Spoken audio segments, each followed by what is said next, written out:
Nagluto ako ng ng malalaking hipon na yan. Tapos, nagprito rin ako ng itlog. Tapos, meron tayong kanin dito.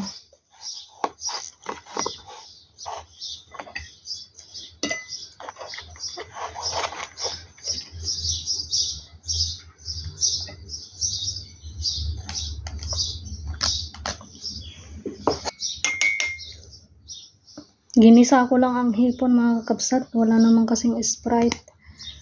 Yan o, ang lalaki o.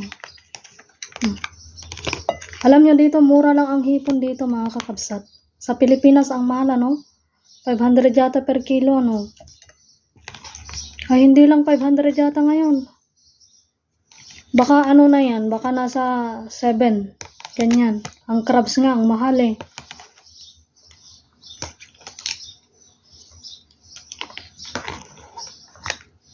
Nilagyan ko lang to ng ng toyo, oyster sauce, at saka ketchup. Okay na yan.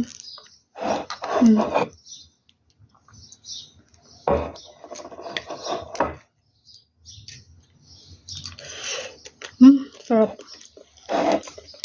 Nakalimutan ko yung kutsara ko sa kusina.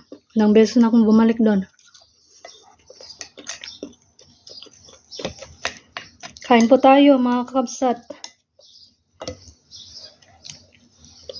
Nakagutom.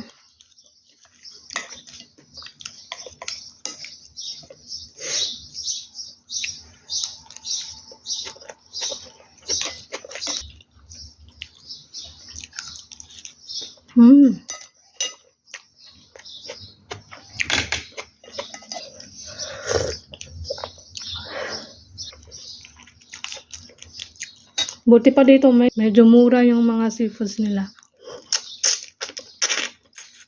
Pilipinas, ang mahal ng crabs at saka hipon, ano? Dito mura lang.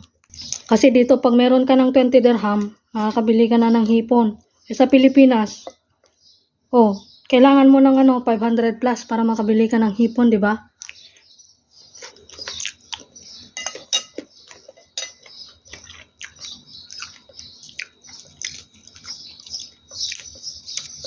Tsaka mataba pa yung hipon nila. Tingnan nyo. Taba.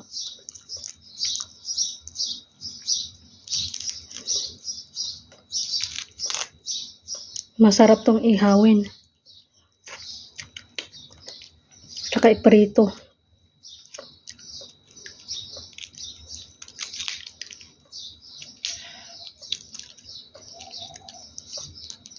Kailangan pag nagluto ka ng ganito, hipon, kailangan half cook. Pag overcook siya, matigas.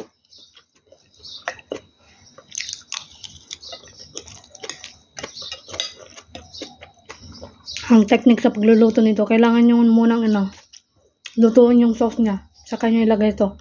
Hipon. Para hindi siya ma-overcook. Sarap.